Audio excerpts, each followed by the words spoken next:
welcome to another episode of Wrestle, the companion piece to Wrestling Renegades, our weekly podcast. We are in the middle of a small series we're calling Chase the American Dragon, where we are familiarizing ourselves or refamiliarizing ourselves with the work of Daniel Bryan. In less than a week, he'll be making his return to the ring at WrestleMania 34, and I figured this was a good time to kind of get back into it, watch some of his best matches on the independents, some of his matches in WWE, especially for Paul, who has never... yes, hello, Paul. You're yes, there. hello, Zach, because we haven't introduced ourselves in this one yet. Well, I'm Zach, the greatest of all talk, and that's Paul. Hello. Hello. I'm not over you taking that nickname. It's fine. It's fine. Don't worry about it. So anyway, this is our Wrestling second Renegades is fine. Wrestling, yes. Yeah, it's more fine than Bullet Club, I believe. Anyway, today we will be looking at a match from Ring of Honor, Glory by Honor 5, which is from 2006. By this point, Bryan Danielson was the ROH World Champion, and during this match, he faced one individual that WWE fans may be familiar with, KENTA, now known by the name Hideo Itami. Now, okay, so I've never seen Hideo Itami or KENTA, and pretty much I had seen in the previous one we talked about it, the Bryan Danielson versus Samoa Joe. That was the first Bryan Danielson, Daniel Bryan match I'd ever seen. So technically this is the second, so I still wasn't 100% familiar. Now, okay, one, KENTA is in all caps. Very strange. Two, that seems even weirder that they wouldn't have just kept his name when it comes to WWE, which I know they don't always do that, but they could. I thought they would have at least done something similar. And the story goes KENTA wanted to change the name himself.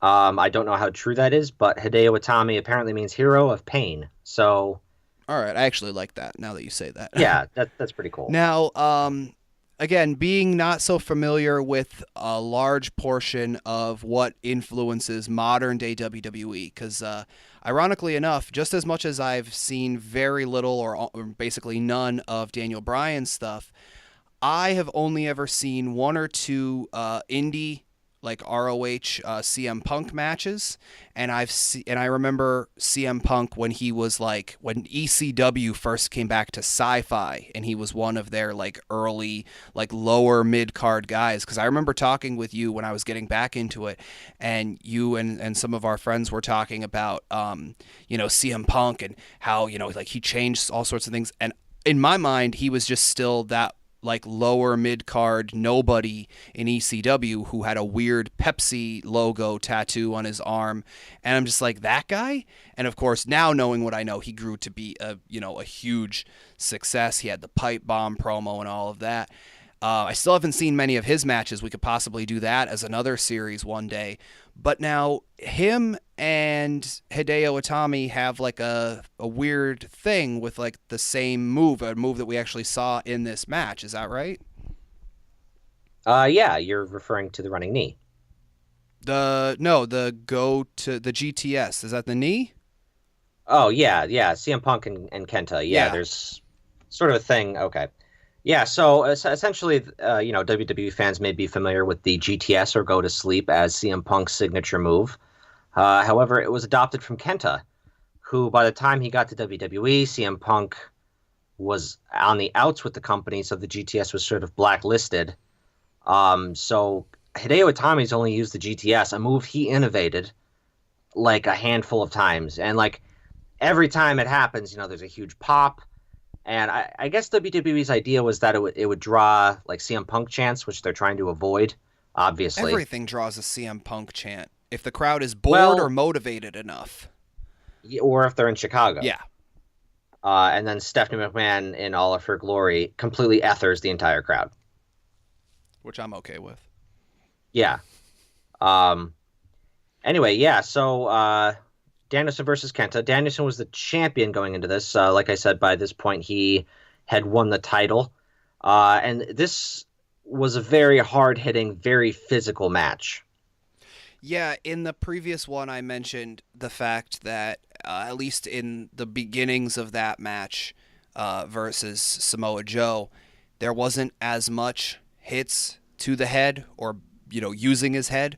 And I know that was obviously with why Bryan was out for the last few years. I know that was a huge thing. A lot of the indie work and some of his WWE work helped, or not helped, but what's the word I'm looking for? I can't think of it. Caused basically his his concussion issues, contributed to his concussion issues, and seeing this match, it was more evident that it was like, okay, now I get. And, this is one I said in the previous one that, I hoped that he didn't change his style too much from that when we see him again on Sunday at WrestleMania 34 and going forward.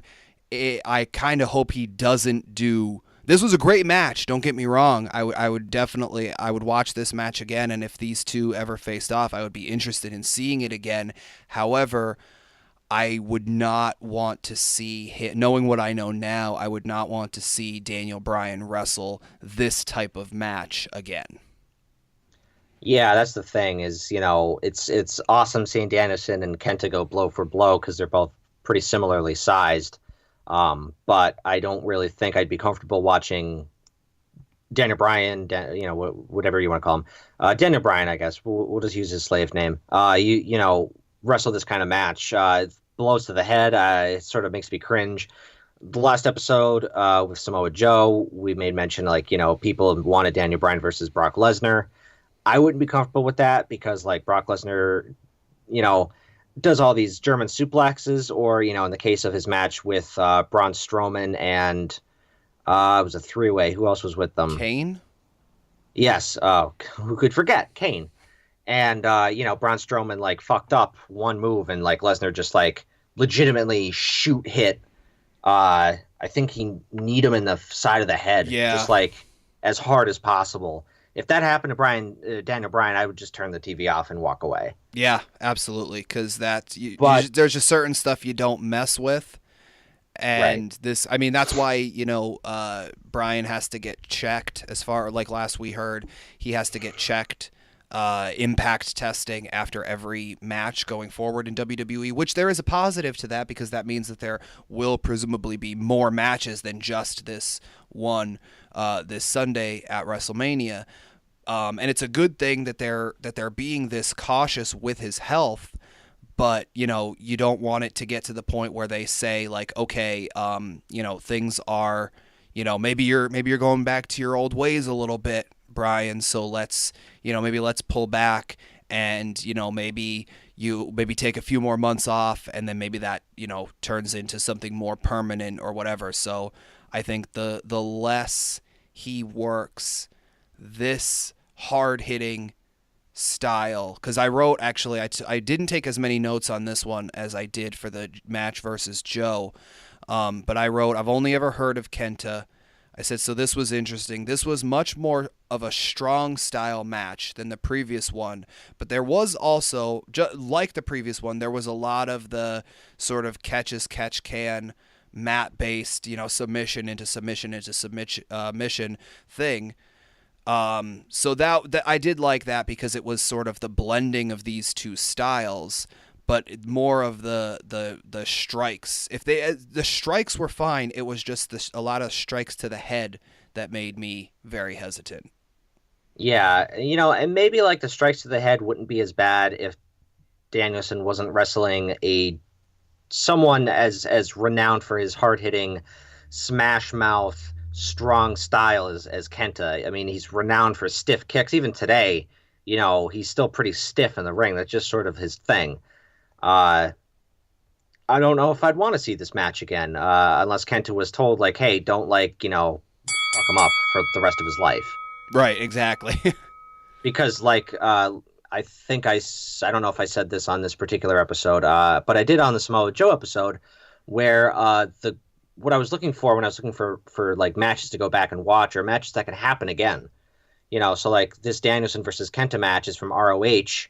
from like 12 years ago, but they're both under WWE contract. Of course, Hideo Itami is on 205 Live, although one of my notes is Kenta is way better than that. Yes, but don't forget, with Triple H being in charge of that now, they're starting to build that up, and it seems maybe I'm wrong, but the way that they're portraying it, it doesn't seem like being in the cruiserweight division is a glass ceiling. I'm not saying it'll be like more like New Japan, where you decide, oh well, I'm gonna bulk up and I'm gonna put on the weight so that I'm out of that weight class. I don't know if they're ever gonna. They should do a storyline like that. They did it years ago for comedic effect, going the opposite way when Matt Hardy, when he was Matt Hardy version 1, when he wanted to easily win a title, so he lost a bunch of weight, and like he was taking off items of clothing and everything like that so that he would make it under the I don't think 205 was their limit then, but like whatever the cruiserweight limit was that they had set back then, they were like, oh, he has to make it to be under this weight. And like I said, they did it for comedic effect back then, but they could easily do it as like a dramatic storyline this time, maybe with Hideo Itami, maybe with somebody else, but to then move up to be, more in like the heavyweight division, quote unquote. Yeah, and and first of all, I say he's better than 205 Live. I guess I still have the stigma that, like, from the first era of that show, of the cruiserweight division, the Enzo Amore era, where it was just the show was stagnant. And like they would have cruiserweight matches on Raw, but like there was never like the cruiserweight style. It wasn't very visually interesting or different. It didn't make you want to tune into the show about these guys. Right. And that's what those matches should be, is like, oh, if you like this, make sure that one, obviously make sure you have the network, because you got to plug that network, but make sure $9.99. Yeah, but make sure that you also watch this show, because if you like these guys, you can see them for a longer period every week, right after SmackDown on Tuesday nights, right on the network. And, they have their own storylines and all that sort of stuff, which I don't even know if they really do storylines a lot more, because I know storylines are more of a Vince McMahon sort of thing. The actual wrestling is more of a Triple H sort of thing. But that's what they should have been doing with those matches when they were on Raw. Yes. And I have read a couple, like, here's what happened on 205 Live this week, articles around the internet, just kind of keeping an eye on it, seeing if it's staying good. And it is, apparently. And I'm thinking I should make a point to watch it. I've heard it called, like, the best show WWE produces weekly, which is like, that's insane that this was an afterthought a couple months ago. So, and anyway, Well, now here's a question, and I don't know if I raised this in the previous one. What would you say, and I know because you think Hideo Itami is better than 205 Live, what would you say if they decided to move Daniel Bryan to 205 Live? Do you think he could be like Neville was, or like Vince McMahon thought Enzo Amore was going to be, where he almost becomes the big draw for that show and helps carry that show? Or would you be more upset that they're quote unquote wasting the talent of Daniel Bryan? Well, I think he would become the focal point and the main draw of the show, because like he was like, yeah, hey, guess what, guys, I could wrestle again, and the crowd completely lost their fucking minds. Like, he was throwing some running drop kicks into the corner, when he was fighting off Kevin Owens and Sami Zayn, and the crowd was losing it. So if Daniel Bryan went to 205 Live, I think a lot of people would tune in just for Daniel Bryan. But ultimately they're competing for the cruiserweight title, and where does the cruiserweight title fall in the echelon of championships? Pretty much near the bottom. Yes, there is still that stigma as well. Right. So 205 Live might be a better show, but the cruiserweight title's going on, like that match is going on probably first on the pre-show. Any show that it's defended at, especially I'm calling my shot now, if I didn't already. The cruiserweight title is probably going to be the opening match of the pre-show at WrestleMania 34 on Sunday, which the crowd is just getting to the arena. Like they're performing in front of like I don't know, a tenth of the prospective audience. So Daniel Bryan's better than that. Actually, all those guys are better than that. Yes, I So agree. it's not a yeah. So I would be upset that Daniel Bryan would be relegated to 205 Live because that means if he's ever on a pay-per-view, he's going on first, which is complete nonsense. He's one of the most over acts in the company, and he hasn't wrestled for 2 years. Right. Now, one of the things that I noticed with this match, and actually with the previous match, the match against Samoa Joe. Now, I don't know. I only know, of Daniel Bryan because he, basically since he's been retired and he's been beloved by everybody, and sort of the underdog story, especially with the narrative that WWE pushes now about it, where it was like, oh, he wasn't being held down. It was a big long storyline that they were doing, and but I did write, and there is a weird thing when it comes to wrestling, that no matter how bad you were as a character, like when if you were a wrestler, once you move out of wrestling into some sort of other on-screen role, whether that be as an announcer, like many of the like Taz or Jerry Lawler, who were basically heels during most of their runs. Larry Zbyszko was a huge one he was always a heel, but when he was an announcer in WCW and the NWO took over, he was like, no, this is not the way, and he became beloved by everybody. And he even said it was weird because he was never used to being cheered by anybody, because I don't know if you know this little quick history thing. He was Bruno Sammartino's like protege and turned on him at one point, and then they had a long feud for a few years, and Zbyszko was like one of the biggest heels in the business at that point. But no matter what, whenever you sort of go away and come back, you're always more beloved. Even we've talked about it between ourselves, and I think we've talked about it on the Wrestling Renegades show proper. Triple H, who's almost always been a heel in WWE, he went away when he had that the really bad quad injury in 2001 to 2002. And when he came back at I want to say it was Madison Square Garden show, he got Yes. like one of the biggest pops ever in like the history of the company.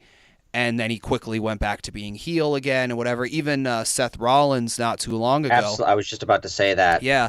He came back from his knee injury, and the crowd was ready to cheer him, and WWE for some reason was like, no, he's a heel. Go out there and say bad shit about the town you're in. So, which never made any sense to me. So no, I don't know if that's the same with Daniel Bryan, but in these two matches that we've watched and we're discussing so far, he's shown heel tendencies.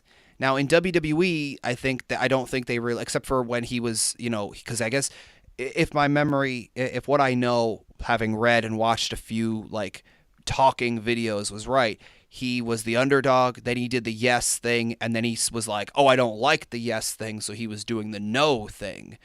And maybe I want to say that might be one of the only times that I remember them talking about him being heel in WWE, but at least in these two matches in ROH, he's shown a lot of heel tendencies. Especially by this match with Kenta, he turned up, from what I understand, he turned up the heel tendencies once he won the ROH World Title. Okay, so that was like an actual, that wasn't just him reacting to the crowd or just a heat of the moment thing. So at this point in his storyline, he was more of a heel.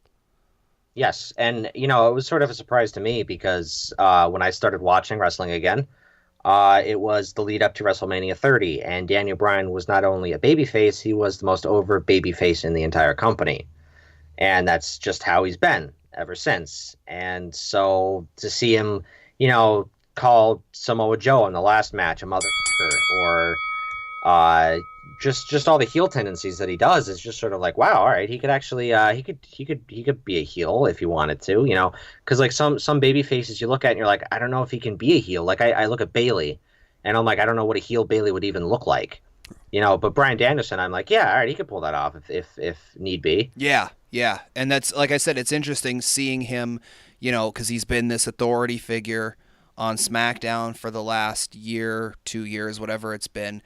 And So, and the fact that he's been cheered and everyone on the internet talks about him in a positive light, and knowing that he had like this underdog story in WWE, it's nice and like I said, I wasn't sure if that was maybe just because he's been away and after a while you just be, what is that, it's like that's the thing, I think it's from Batman, it's like the opposite when it comes to wrestling. You die the hero or you live long enough to see yourself become the villain. In wrestling it's like the opposite. Like Right. if you live long enough, you get to, no matter what, you're considered a legend and you just turn face automatically. So Yeah, yeah, I absolutely. wasn't sure if that was the case with him, but like you said, if he was just at this point in his storyline in ROH, if he was just a heel, that's really great to see that throughout his career he's done sort of both things. And the fact that he can pull them both off is really impressive because, like you said, not a lot of people can do that. Right. I don't see why they turned Brian or Daniel Bryan heel at this point, considering he's the most over babyface in the Because company. it's WWE. Yeah, well, let's just ignore that for a second. He's got just this great. He's just the natural underdog, and he's got such a great personality that you just naturally gravitate towards wanting to see him succeed. So it'd be really interesting actually to see like how a WWE crowd would react to a heel Daniel Bryan at this point in his career. Yeah. Well, like I said, now that you actually, because you hearing you say the word underdog, I believe it was in the previous one I talked about. If they had like a match, him versus Roman Reigns, that's how they could market it. Whether it doesn't matter which one of them is the heel or the face, we know how the crowd would react to them as heel and face. But that's how they could market it. Would be the big, the underdog versus the big dog. Oh dear, you're right. That's exactly what they would do. They'd put that on fucking t-shirts. Oh man. The thing that stands out the most during this match with Kenta from 2006, I thought was the ending sequence. Oh my gosh, It was that just the this last 10 to 15 minutes where it was just like they were. just a constant barrage of counters, bridges, strikes, submissions. It was insane. Yes, absolutely. It was. And that's the kind of shit that I think Daniel Bryan can keep. I don't think that's too high impact. I think if he leans into that, like he'll be just as explosive as he was during this match. Yeah. And I believe I said it in the previous one.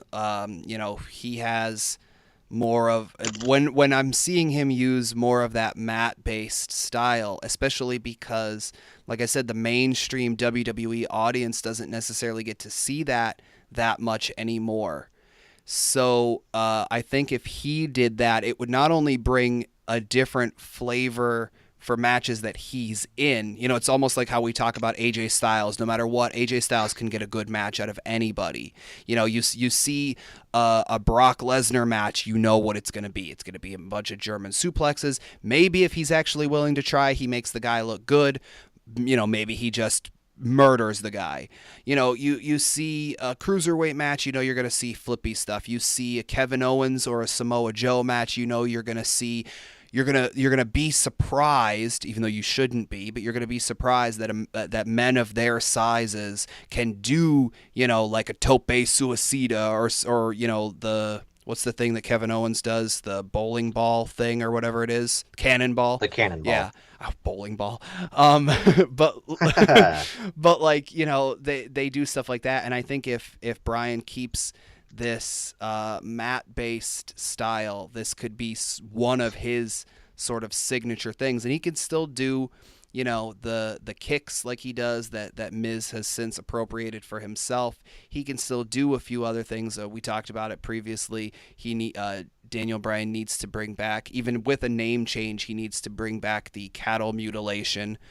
But if he did a lot of this sort of, if he could get the right opponent, if he could do a lot of this more mat-based style of wrestling, I think it would be yet another unique thing for him and for the WWE product. And that was one of the things that I liked in this match was the last like 10 to 15 minutes. And I mean, they had big spots. They had the spot where, they went out into the crowd, and it was really funny seeing the location that they were in, because it's actually a well-known WWE location, at least in past years. So that was really funny to see. But like they went out into the crowd. They had some things, not only with the guardrail, but like they had some high flying spots and everything like that. But to me, Yeah, it at one was point there was a dive into the crowd. yes. But to me, it was those last 10, 15 minutes of that. And because it was to the point where, and again, this was an almost 40-minute or so match. And it was to the point where for the last 10, 15 minutes, it seemed like they were both getting angry. And they both wanted to prove that they wanted not even the title. The title was almost an afterthought, which I don't necessarily agree with in wrestling, but it was just they both wanted to win so badly that they were willing to do whatever it took at that point to just get the win and exhaust the other guy. And I like that because that adds an element of realism to it. That's how any competitive sport is, whether it's football or soccer or boxing or MMA. It's just like the longer it goes, the more frustrated you become. Exactly. So that was great, and they upped their intensity as the match went on because they were getting frustrated. And that, I think WWE could maybe learn something from that. I don't really see them do that very often. It's been quite a while since I've seen, and I mean, I watch a lot of stuff on YouTube where people talk about it, and like I'll listen to the clips like where Stone Cold Steve Austin or Taz or even Jim Cornette or any of those people who've worked for the company in the past, people who have more insider knowledge than like a Dave Meltzer or something. Not that I'm taking anything away from good old Uncle Dave. I'm just saying these people have actually like legitimately been there and they know the official ins and outs, especially of WWE. And I hear them talk about one of the big things that Steve Austin likes to talk about is the psychology of a match and the story of a match. And he breaks down certain stuff.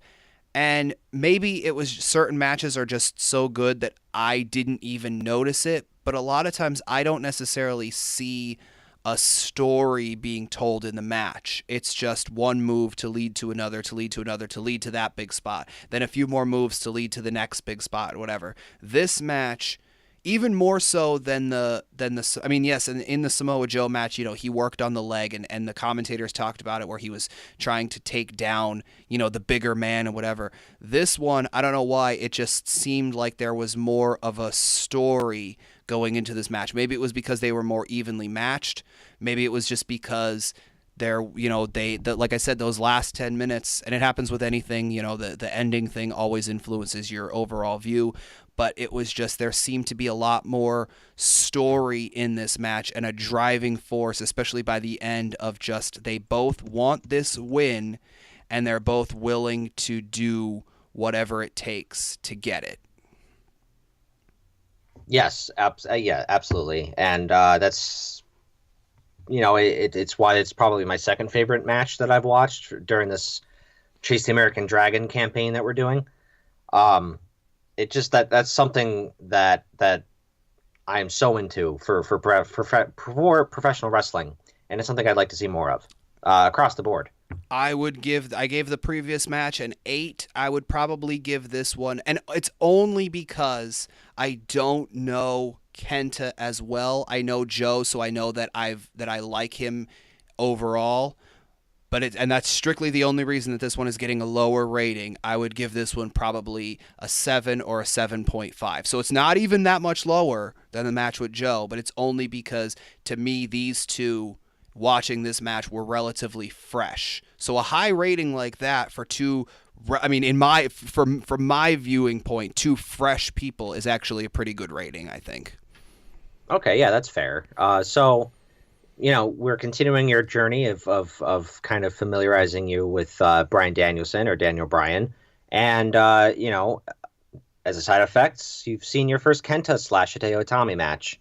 Are you interested in seeing more of either of those men? Yeah, I would definitely watch more. He was in Japan, so he's probably faced like Styles and other people from Bullet Club and like Shinsuke, like people that I know from WWE, right? Maybe. I think Kenta did most of his work with Pro Wrestling Noah. Okay. Whereas like Shinsuke and the Bullet Club or New Japan, I don't know how much crossover there's been, but they might have crossed. I think, you know what? Yeah, actually, Kenta and Shinsuke faced off at a Wrestle Kingdom a couple years ago. Now that I think about it, it was like Wrestle Kingdom 8, maybe. Okay, I would be And I really watched. interested in that because I really like Shinsuke, and that's having mostly only seen his WWE stuff. So I would be really interested in seeing the two of them. But yeah, no, I would definitely. I don't know. I mean, obviously, if Hideo Itami is in 205 Live, I could see him, almost every week.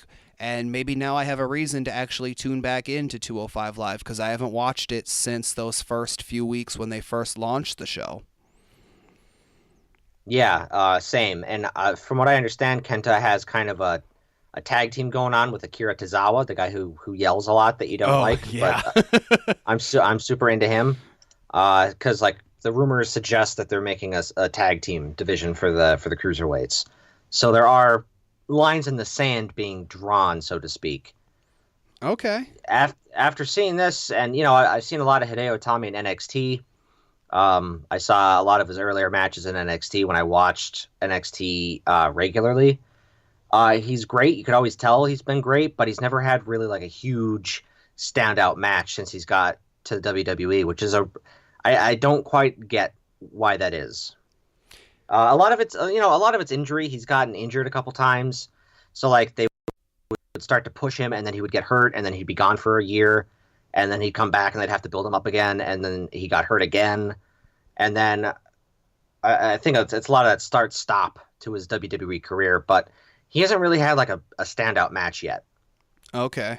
So maybe they'll have to get him in. Part of what this series is looking at matches, like you said, that Daniel Bryan could potentially have again. And like I said, I would not want to see this match move for move again. But if they could, A variation of yeah, it. yeah, if they could be more safe, strictly for Daniel Bryan's health. It's not a matter of I didn't like the style as we talked about. I like the style of the match a lot, but it would strictly be for Daniel Bryan's health if they could change it up.